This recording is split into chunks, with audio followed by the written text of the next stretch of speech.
Hello students, in this video we shall read last lines of the poem A Roadside Stand by Robert Frost.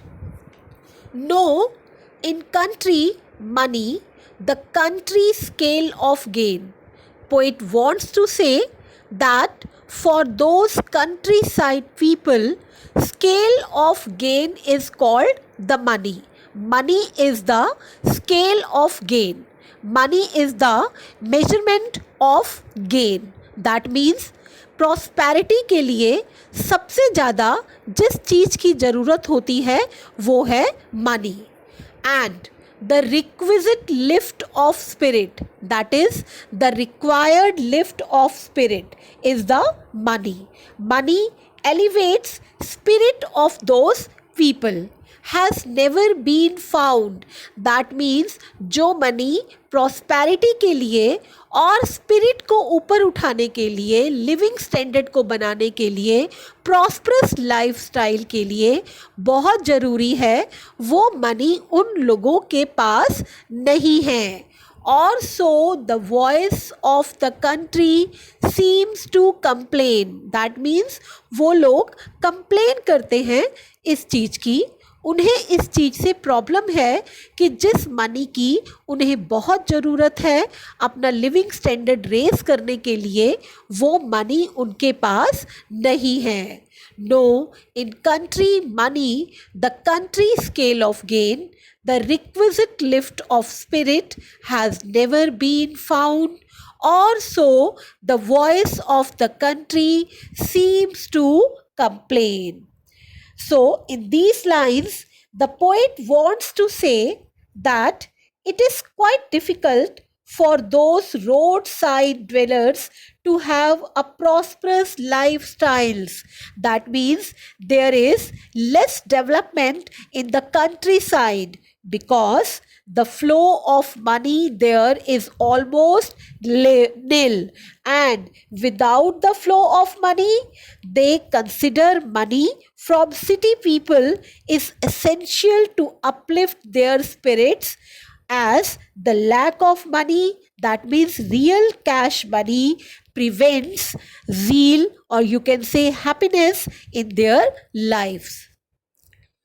I can't help owning the great relief it would be. Poet कहता है कि मुझे बहुत relief महसूस होगा, मैं बहुत relieved महसूस करूँगा. कब कब पोइट ऐसा महसूस करेगा?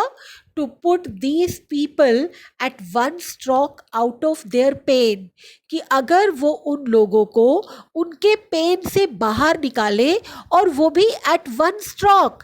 एट वन स्ट्रोक मतलब चुटकी बजा के. तो पोइट कहता है कि I can't help owning the great relief to put these people at one stroke out of their pain. Poet feels that these people should be put out of their pains and hardships. Poet is compassionate to those pitiful people and dreams that he could, in one stroke, banish the sorrow and sufferings of these deprived masses. I can't help owning the great relief it would be to put these people at one stroke out of their pain. The poet is overwhelmed with emotions and says that he will feel relief if somehow he is able to put these people out of their pains at one stroke. And then next day, as I come back into the sane. First of all, try to understand the meaning of sane. Sane क्या होता है? पहले समझो insane. Insane का मतलब होता है पागल, और sane उसका opposite है. That means अपने होशो हवास में रहना. यहाँ इसका meaning practically भी हो सकता है, क्योंकि इससे पहले हमने पढ़ा कि पोइट चाहता है कि चुटकी बजा के वो उन लोगों को उनके दुख दर्द से आज़ाद करवा दे. लेकिन बाद में जब पोइट प्रैक्टिकली सोचता है, जब वो सेन होकर सोचता है, जब वो अपने होशो हवास में आकर सोचता है, तो उसे लगता है कि this is not possible to put those people out of their pain at one stroke immediately, right. उसको लगता है कि सिटी पीपल इतने सेल्फिश हैं, तो वो एकदम से उन लोगों को उनके दुख दर्द से आज़ादी कैसे दिलवा सकता है।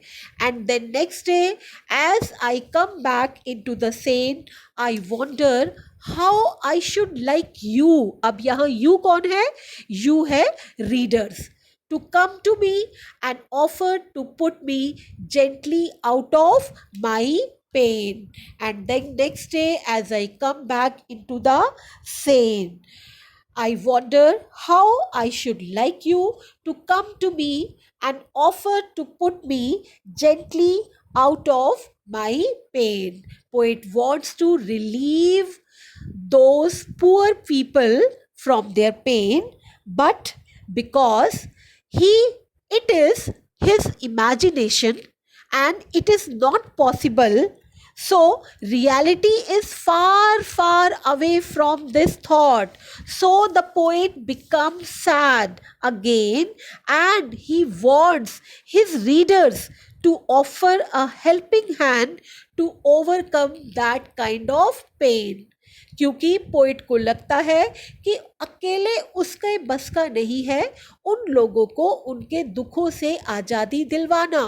तो वो हमसे बोलता है, रीडर से बोलता है कि प्लीज़ मेरी हेल्प करो, क्योंकि अगर वो लोग अपने पेन से अलग हो जाएंगे, अगर उन लोगों का पेन उनसे दूर हो जाएगा, तो पोइट भी अपने पेन से आज़ाद होगा, पोइट को भी रिलीफ फील होगा। तो इन इनडायरेक्ट सेंस पोइट हमसे ये कहना चाहता है कि अगर बाय चांस हमें कभी भी अगर हम हाईवे पे जा रहे हैं या कहीं भी अगर हम जर्नी पर हैं, अगर हमें इस तरह के लोग मिलते हैं, इस तरह का रोड साइड स्टैंड मिलता है जहां लोग आस लगाकर बैठे हैं, तो हमें उनकी हेल्प करनी चाहिए। तो पोइट हमसे एक्सपेक्ट करता है कि हम उसकी हेल्प करेंगे ताकि वो अपने दुख से आज़ाद हो सके।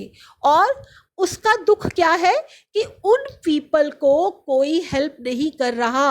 अगर उन लोगों को उनके दुखों से आज़ादी मिल जाएगी तो पोइट भी रिलीफ फील करेगा। So this is the end of the poem. Now we shall discuss poetic devices that are used in this poem, a roadside stand। और जैसे कि मैं वीडियो बनाते वक्त साथ के साथ मैंने आपको हमेशा एक्सप्लेन किए हैं पोइटिक डिवाइसेस, लेकिन एक बार फिर से मैं एक्सप्लेन कर रही हूँ। ट्रांसफर्ड एपिथेट इस पोएम में यूज हुआ था। मैंने आपको एक्सप्लेन किया था कि ट्रांसफर्ड एपिथेट क्या होता है। Transferred epithet is a figure of speech in which a modifier qualifies a noun other than the person or thing it is actually describing. That means two examples are there in this poem of transferred epithet, that is polished traffic and selfish cars। अब polished traffic में traffic को polished कहा गया है, traffic थोड़ी ना polished है। Traffic जिन vehicle से बना है, जिन कारों से या जिन भी चीज़ों से बना है वो रिफाइंड है। तो पॉलिश ट्रैफिक में ट्रांसफर्ड एपिथेट आ रहा है। Next, selfish cars. Cars are not selfish, the people who are sitting in the car are selfish. So this is the examples of transferred epithet. उसके बाद बेटा एलिट्रेशन एंड ऑक्सीमोरॉन। मैंने आपको explain किया था कि ऑक्सीमोरॉन क्या होता है, जिसमें एक फ्रेज में दो वर्ड्स आए और दोनों एक दूसरे के ऑपोजिट हो, ठीक है, उसको बोलते हैं ऑक्सीमोरॉन। जैसे कि greedy good doers, good doers को ग्रीडी बोला गया है, right, totally opposite. Beneficent beast of prey, beast of prey को बेनिफिसेंट कहा गया है। So this is examples of, these are examples of oxymoron as well as alliteration। alliteration भी आपको पता है, the use of same letters or sound in the beginnings of the words that are close to each other. जैसे इसमें alliteration है, greedy good, g repeat हो रहा है, so this is the example of alliteration. Beneficent beast, b repeat हो रहा है, तो इन words में oxymoron भी है और alliteration भी है. Next is personification. पर्सोनिफिकेशन भी आपको पता है क्या होती है. दिस इज अ थिंग और आइडिया और any non human thing which is given human attributes. Right, human attributes मिलते हैं अगर नॉन ह्यूमन थिंग्स को, तो उसे पर्सोनिफिकेशन बोलते हैं. तो पर्सोनिफिकेशन कहाँ कहाँ यूज हुई है इस पोइम में, चलिए देखते हैं. The sadness that lurks behind the window, ये मैंने आपको पहले भी एक्सप्लेन किया था जब मैंने आपको ये लाइन समझाई थी. The roadside stand that too pathetically pled, यहाँ भी पर्सोनिफिकेशन है. और वॉइस ऑफ कंट्री, इसमें भी पर्सोनिफिकेशन आ रही है. नेक्स्ट है हमारे पास अलिट्रेशन. अलिट्रेशन के दो एग्जाम्पल्स हमने पढ़े थे जो ऑक्सीमोरॉन भी हैं, ग्रीडी गुड डूअर्स और beneficent beasts of pray.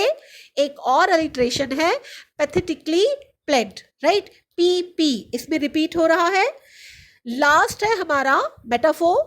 Metaphor हमने पहले भी पढ़ा था, द फ्लावर ऑफ सिटीज. जब मैंने आपको पढ़ाया था तो मैंने आपको बताया था कि this is an example of metaphor. And also other examples of metaphor are swam over their lives and trusting sorrow. So these are the poetic devices that are used in the poem, and this is the end of the poem. I hope you have well understood it. Thank you.